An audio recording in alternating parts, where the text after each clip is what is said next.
Hey, what's up, Nerd fam? This is your boy Gashawn. I want to welcome you to Enter the Nerd. Today we're talking about The Boys, specifically the series finale. Quite polarizing. A lot of people hate it.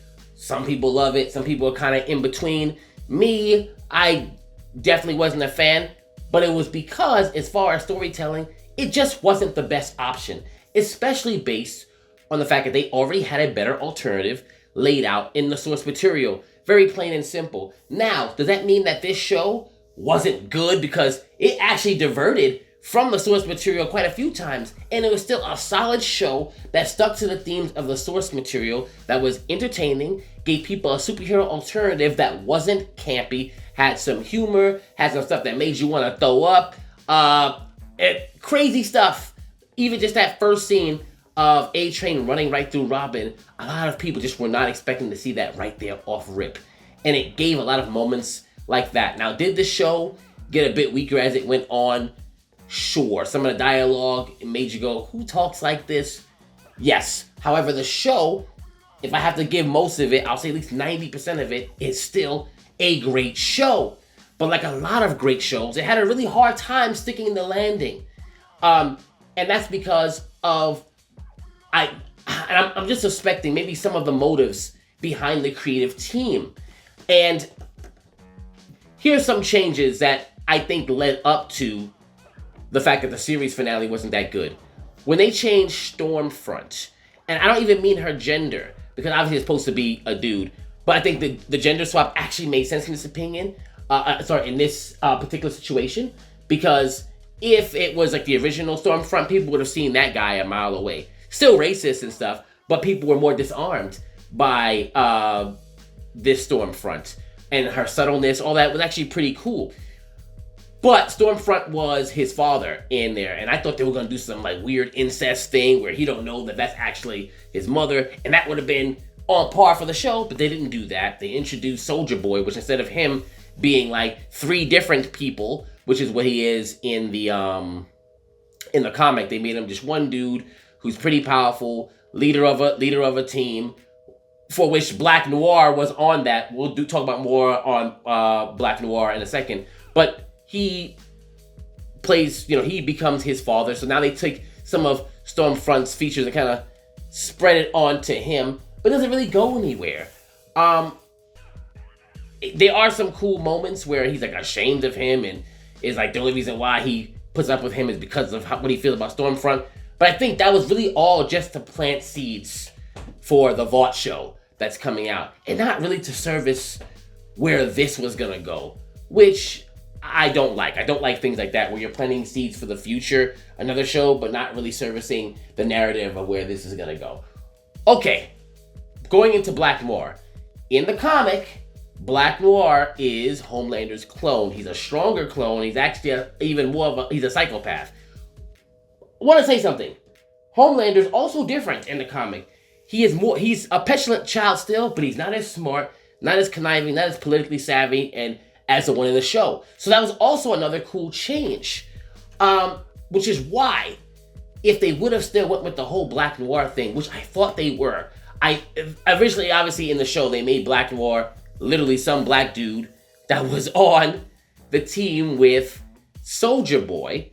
Then he died from, I think, almond joy or something like that. He was allergic. And they just replaced him with a whole other black guy. I thought they were just going to replace him with the clone. And I'm like, okay, that would have been cool. So there's a whole bunch of other alternatives they could have had to get back on track to what the comic series gave us. And they just didn't. They went with what they went with here, which was eventually, obviously, Homelander dying, which is fine because he does die in the comics. But by Black Noir, gets beaten to death. And then Butcher kills Black Noir. Once again, another change, which also leads up to this. Butcher's overall personality. Butcher in this is much more sympathetic. He's rough around the edges. Still a bit of a sociopath, but he has love for his team still. In the comics, his team are pawns. He does not care. Yes, he wasn't always that way, because obviously Becca, she dies in the comics because she does get sexually assaulted by Black Noir, who obviously everybody thinks is Homelander. Homelander doesn't know if he did it in the in the comic, which I thought they were gonna go with here as well. Like he was gonna get like gaslit into that, because this version of Homelander seemed a bit asexual. It was weird. Like whatever. We know he had some type of issues, but even when they brought that to his attention in the show, he didn't even seem like he was someone who would have done that, right? But either way, Black Noir wasn't what he was. Butcher also was not a villain in the show, but in the comic, he's straight up a villain. He kills Mother's Milk, Frenchie, and the female in this, and he tries to kill Huey. He's not a good guy. He's not redeemable. But I don't know if I gotta blame the MCU or just the times where they have to make these really dark characters somewhat have some bit of light in them just so you can feel better about liking them or something. You know, even giving him these Hawaiian shirts that the character didn't really have. Little stuff like that. But whatever, right? I can't really say whatever because that's what leads up to, I mean, him not being that way is why we got this weird ending where he didn't kill Huey because he reminded him of his brother versus them falling off this like balcony thing and pretty much almost paralyzing themselves, and then Huey getting tricked into killing him because, you know, obviously this guy wanted to die. It was such a better ending. And obviously a lot of people thought that Homelander was just gonna get hit by the female's powers and then just live powerless, which this version of Homelander that would also be suitable. Him being regular, him not being special would have been a fate worse than death. And they also didn't go with that because eventually he was powerless, but then he just wound up dying. It would have been good for Butcher to be like, nah, this is worse for you. I'm gonna have you suffer. You're not a god. They saw it on TV. Now you are who you are. But they didn't do that either. So why? It just seemed like the showrunners were more, number one, they wanted to get to this other show. When it came to that other show, Gen V, that got canceled, they injected those characters in there very quickly. And if you never watched the show, you have no idea who these two are. So it was kind of jarring to have them in and then just send them away for no reason. The virus was really, really, really important leading up to this season, and then it kind of went away up until just the last bit, just to give Huey and Butcher something to interact with and eventually lead to the finale, which is also sloppy storytelling at that point, right? It's very interesting because, like I said, this show was really, really good up until this point. When it comes to sticking the landing, it was weird. Now, something else I want to say.